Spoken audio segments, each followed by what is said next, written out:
أستاذ شناوي، كيف رأيت هذا الأمر الآن، تخصيص سيارات مصفحة للنواب البرلمانيين العراقيين؟ أليس ظروف عملهم استثنائية كما قال السيد أسامة النجيفي رئيس مجلس النواب مما يستوجب أن تخصص لهم هذه السيارات وهذه المبالغ؟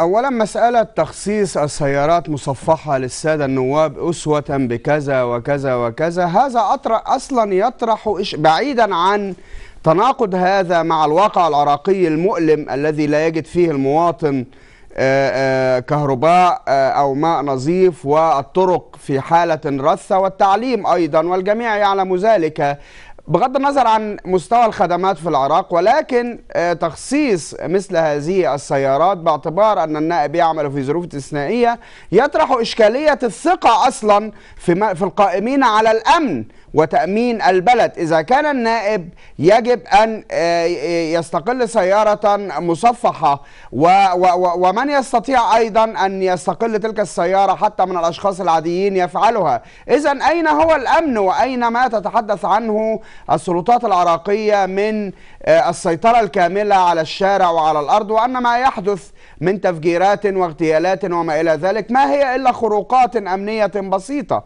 يعني هذه الإشكالية الرئيسية، ناهيك بقى عن من قال إنها خروقات أمنية بسيطة أستاذ. هم يقولون ذلك، أن الأمر لا يتعدى أنها خروقات أمنية، وإن كانت هذه الخروقات تضرب عدة محافظات في وقت واحد وتسقط مئات الشهداء والجرحى، وعلاوة على الخسائر المادية البالغة التي تخلفها تلك التفجيرات.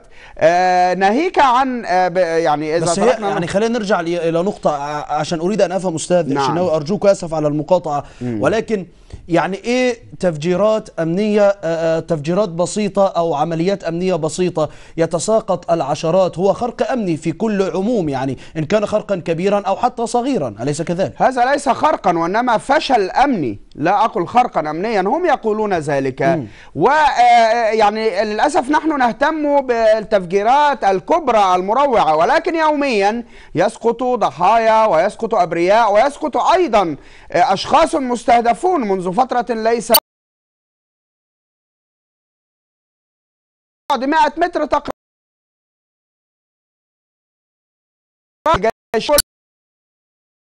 قاعدة فادحة، وكان له دور كبير في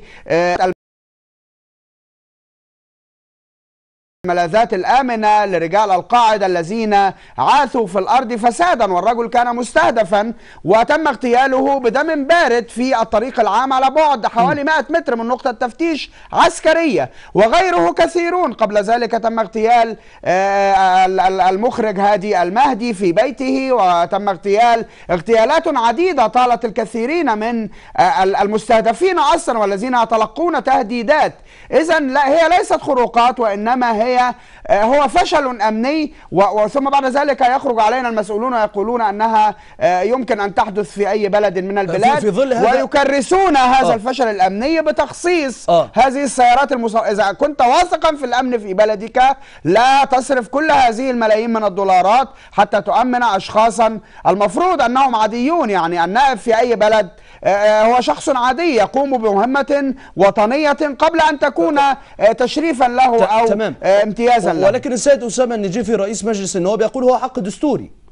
أي حق دستوري أن يكون لهم سيارات مصفحة. يعني هناك مادة في الدستور تقول أن النائب نعم هو قال هذا الأمر، التخلي عن هذا الحق الدستوري لحساسية وضعكم وتأمينا لثقة الشعب بكم، ومطالبا بمناقلة أمواله لأبواب أكثر أهمية وحيوية للمجتمع والوطن، وتأجيل اتخاذ مثل هذا القرار إلى وقت يكون فيه الشعب أكثر تفاهما لعملكم الشاق. هذا جاء في بيان السيد أسامة النجيفي وهو يقول بأنه حق دستوري. إذن هناك مادة في الدستور تتطلب هذا الأمر. أي مادة هذه فليقولها لنا. أنا آتي لك بالنجيفي يعني جيدا يعني. طب ماشي، يعني لا توجد في مادة تقول أن النائب يخصص له سيارة مصفحة. أسامة النجيفي يقول هذا الأمر، لست أنا.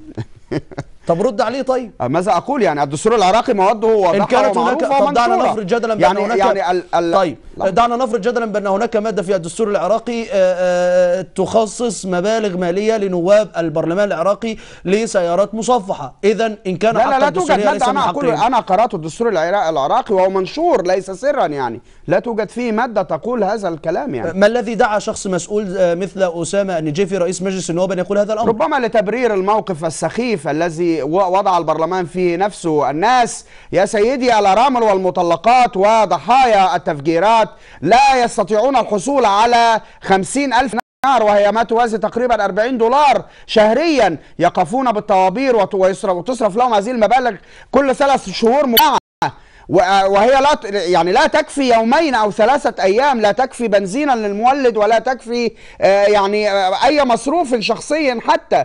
هم لا يستطيعون الحصول عليها بسهولة إلا من رحم ربي واستطاع أن مثل العراق ثم تأتي لتصرف ملايين الدولارات لشراء سيارات مصفحة للنواب. حضرتك الآن يعني تشكك في كلام السيد أسامة النجيفي؟ لا أشكك، الدستور واضح، الدستور موجود ولا توجد فيه مادة بهذا الشكل. يعني بما أنك تقول بأنه ليست هناك مادة بهذا الشكل، إذا أنت لا تثق في هذا الكلام. هو كلام أنا لا أدري في أي سياق قالوا السيد. طب دعنا نسأل عضو مجلس النواب السيد عبد المهدي خفاجي مجلس النواب عن في البرلمان العراقي. بداية أهلا بك سيد خفاجي، أريد أن أتناقش معك في هذه النقطة الأخيرة التي أثرتها مع الأستاذ السيد أسامة النجيفي. يقول بأن هذا حق دستوري لنواب الشعب العراقي، لنواب البرلمان أن يكون لهم سيارات مصفحة. هل هذا صحيح بأن لهم حق دستوري في هذا الصدد؟